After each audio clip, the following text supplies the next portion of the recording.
O Lira não pode ser considerado, na minha avaliação, ou não deveria ser considerado um aliado do governo.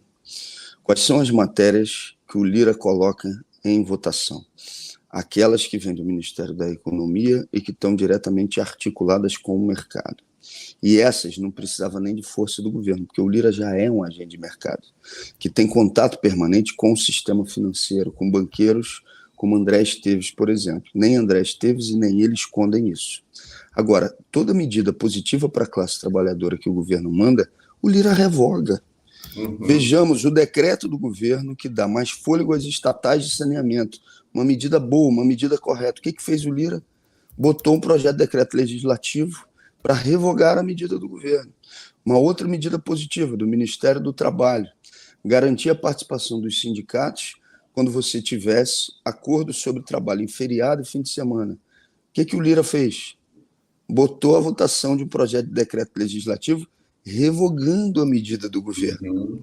Além disso, o Lira sequestra bilhões de reais do orçamento público que poderiam estar sendo utilizados para saúde, educação, programas governamentais, ministérios.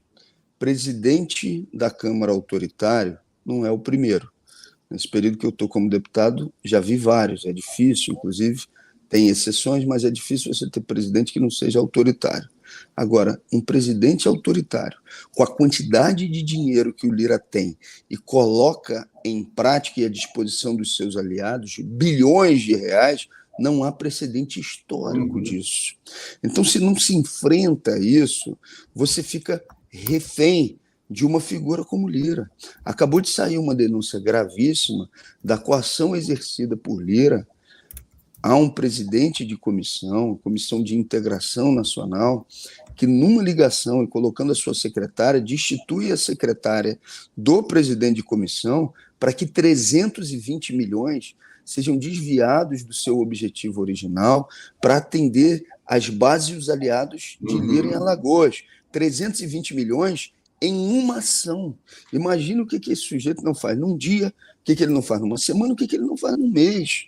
Se nós não enfrentarmos isso, não há possibilidade de realização de investimentos que são necessários, que são fundamentais, e nem há modificação concreta de poder, porque mesmo que ele saia da presidência da Câmara, vai continuar existindo essa articulação que o blinde e, além disso, que garanta uma captura bilionária do orçamento.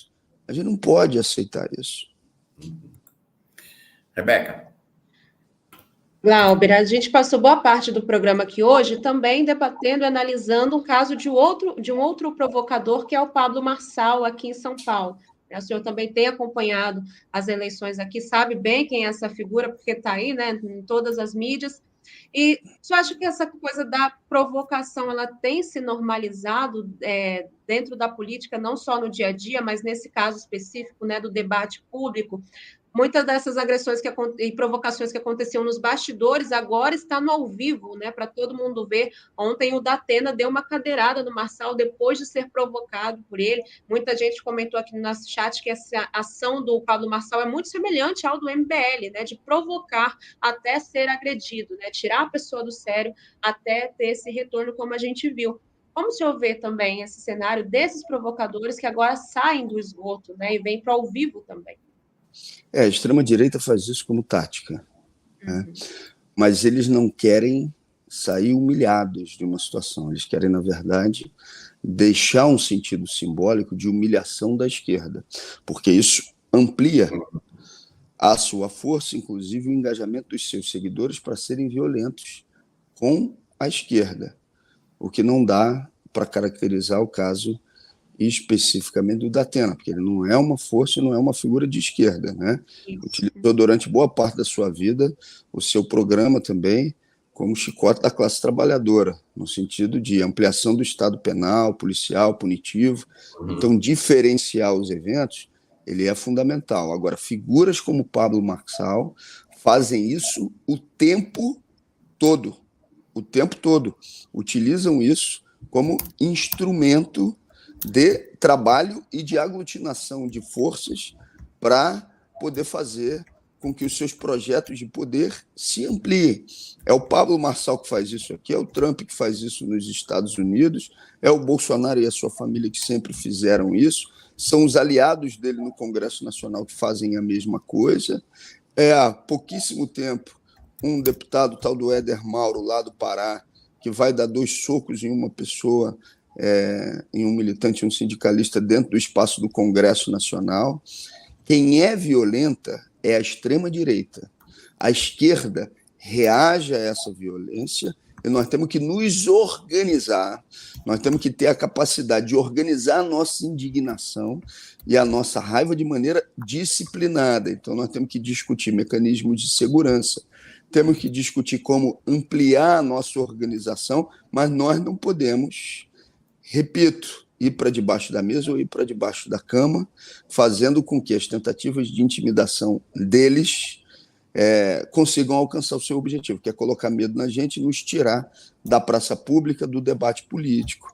Então, respondendo, Rebeca, diretamente a sua pergunta, Pablo Marçal é uma representação, sem dúvida nenhuma, dessa extrema-direita fascista e violenta que tenta, através do medo e não da provocação, da mentira, tirar os seus inimigos, os seus adversários do sério, mas mais do que isso, procura, através desse mecanismo, aglutinar os seus seguidores e ganhar dinheiro com isso.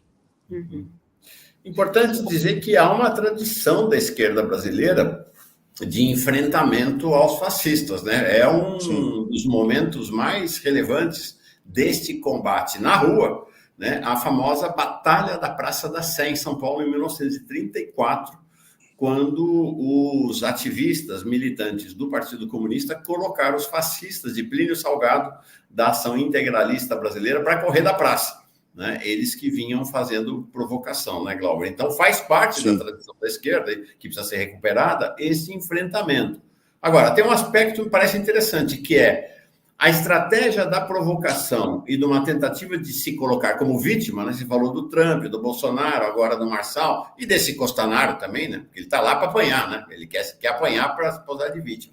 É uma estratégia num momento em que os fascistas não têm o controle absoluto do poder do Estado. Porque quando eles vão para o controle absoluto do poder do Estado, não tem vitimização. A gente viu isso lá na Alemanha nazista, a gente viu na Itália fascista, a gente viu aqui durante a ditadura, a gente viu lá no Pinochet. Aí não tem essa coisa de vitimização, né? Aí é pau puro em cima da esquerda, né? É tortura, é prisão. É um momento. Essa estratégia é uma estratégia do momento que eles não têm o controle do aparelho do Estado também, né? Exato. E eu ainda acho, Mauro, que eles tentam gerar como símbolo a humilhação da esquerda, né? Os casos onde eles aparecem como humilhados, ou seja, não geram a quantidade de likes, de seguidores e de grana que eles querem. Esse Costenaro mesmo, esse sujeito, a primeira vez que ele vai no Largo da Carioca, eu nem conhecia.